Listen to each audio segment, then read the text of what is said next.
Okay, so in a few hours, we're going to see a final day relegation battle. The first final day relegation battle since 2012.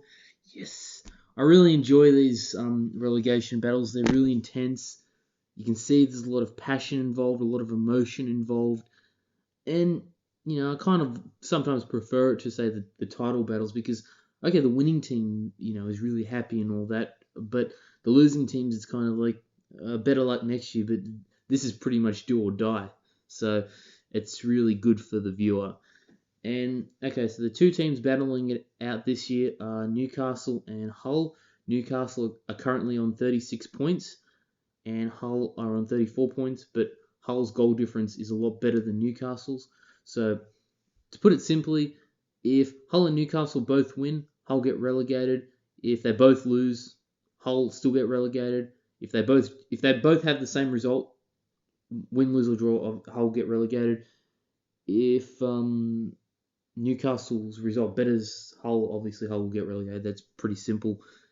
But if Hull win and Newcastle don't win, so if Newcastle get a draw and Hull would win, then Newcastle would be relegated. So, it's going to be quite interesting. Now, Hull are playing Manchester United today. Are going to be playing Manchester United in a few hours at home, just like they did 6 years ago. Like there is a bit of a resemblance between this year's relegation battle and the one 6 years ago in 2009, where it was Newcastle that went down and Hull stayed up. Hull had to play Man United, and Newcastle played Aston Villa, and coincidentally they have very similar jerseys to West Ham, the team that Newcastle is going to be playing today. So it's pretty coincidental. And the championship playoff final was on the Monday after the survival Sunday, just like it was in 2009, just like it is this year. And Middlesbrough, a team that got relegated the other team that got relegated along with Newcastle on that final day in 2009, might be are playing in that championship playoff final on Monday, and who knows, they might get promoted. And okay, going on to the survival Sunday. Okay, Hull are playing Man United. Okay, I got the history out of the way. Okay, now Man United, they've had a very inconsistent season. They've been up at times, been down at times. Now, recently we've seen Man United dominate games, have all the possession, but they haven't really been getting the results that I guess, possession suggests they should be getting. So Hull, I think the formation that Steve Bruce has gone with is actually quite smart.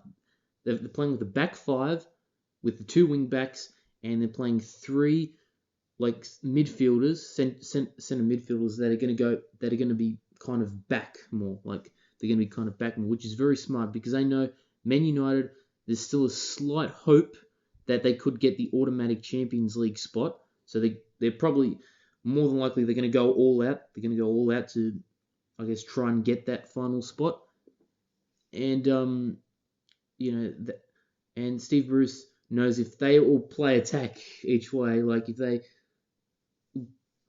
try and attack each other, Man United will win because Man United have got the better attacking player. So he's seen that Man United have struggled with teams that do kind of have like all their team defending, and which will, in this case, most of them, because there will be 9 players, including the goalkeeper, defending. So it's going to be pretty hard for Man United to attack when they've got all that possession based in Hull's half.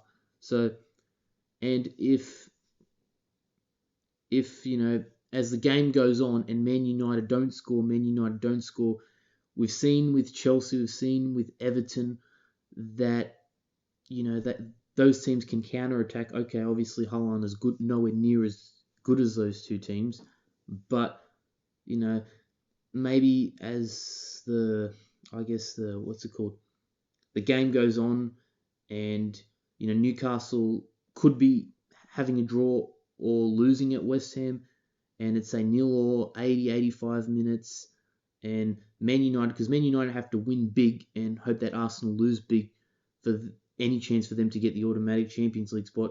they might think that will probably be out of reach, and Hull at that point might be able to capitalise on the having hardly any defenders in Man United's half, because at that point, Man United might switch off because they know they've really got nothing to play for and they're not going to risk any major injuries. Hull have got everything to play for still, so I guess they could counter-attack. And if Van Gaal puts on, say, Blackett, McNair, who, to be fair, have made they're youngsters, but they have made a lot of mistakes this year. So and especially Blackett, at times he's looked pretty shit this season, even against smaller clubs. Or if he puts on Johnny Evans, he struggled against Burnley right at the start of the season. So Hull are more than capable, even though they're not that great of a team, of breaking down those defenders that I mentioned. But I think that's what will happen. I think United will go all out attack. Hull will park the bus and they won't be able to get past them. And Van Persie's been in crap form. He won't get a goal and they'll just block it off. And as the game goes on, Hull with everything to play for at home, they'll just counter-attack. Man United, the Champions League automatic spot has been lost. They've still made the Champions League playoff, at least, which is very good for them. I don't think they've had the best season, but at the very least that they've made that playoff spot, which I'm happy about. And Hull counter-attack and they'll get a late goal or something, or Man United could get a goal at the start, and then maybe Hull will get 2 goals. But I think Hull will definitely win this game, 1-0 or 2-1.